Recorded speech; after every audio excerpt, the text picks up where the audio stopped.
India's so-called Operation Sindoor, which was carried out quietly in the middle of the night, wasn't some bold show of strength. It was a grave and deliberate escalation in regional tensions.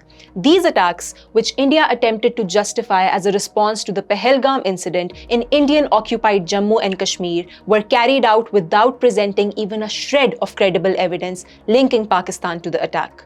This was not just a diplomatic affront, it was a blatant legal transgression. Here is how Operation Sindoor violated foundational principles of international law and shattered the very bilateral agreements designed to prevent such acts of open hostility. Under Article 51 of the United Nations Charter, a state may only resort to the use of force in self-defense if it is the victim of an armed attack and only if that attack is clearly attributable to another state. India failed to present any credible or verifiable evidence implicating Pakistan in the Pahalgam incident.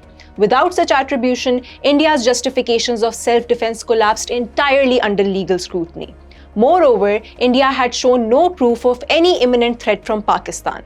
Additionally, Article 2, subsection 4 of the United Nations Charter strictly prohibits the use of force against the territorial integrity or political independence of any state.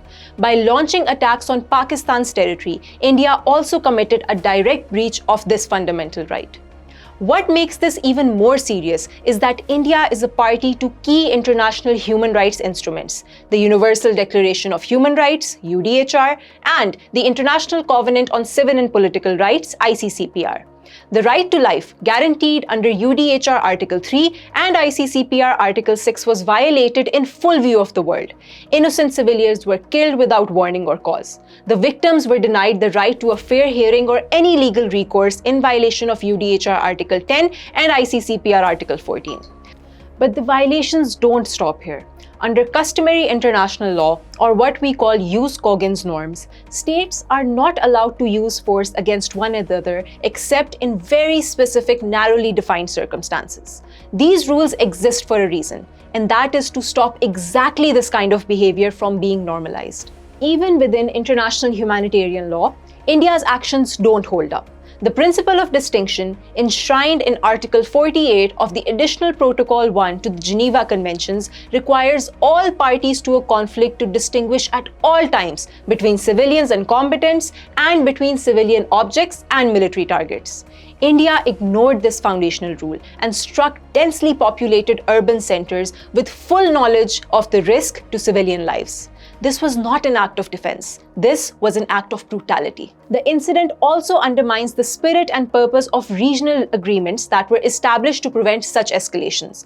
Agreements like the Simla Agreement, the Tashkent Declaration, and the Lahore Declaration were designed to promote dialogue, mutual respect, and peaceful resolution of disputes. India's strikes don't just violate international law. They also undermine decades of diplomatic progress. In the face of this blatant aggression, Pakistan responded not with vengeance, but with responsibility. Our reply came in the form of Operation Bunyan-un-Marsoos, a precisely calibrated military operation that stood as a textbook example of how a responsible state acts under the rule of law. Pakistan's operation was limited strictly to military targets directly involved in the aggression, carefully designed to avoid civilian casualties, conducted transparently with public statements explaining the legal and ethical basis of our actions, and meant to uphold international law and honor bilateral agreements even while defending our sovereignty. Through this disciplined and principled response, Pakistan demonstrated to the world that it is possible to defend national honor without compromising human dignity or international law. We upheld the values that our adversary so recklessly disregarded. This moment was not just about responding to aggression. It was about reaffirming who we are as a nation. A nation forged in resilience, anchored in principles, and unwavering in its pursuit of justice. While India abandoned the rule of law, Pakistan embraced it. While they targeted civilians, we protected them. While they acted in anger, we responded with clarity, discipline, and moral strength. In the face of calculated hostility, we showed the world that Pakistan does not react out of impulse. We act with purpose.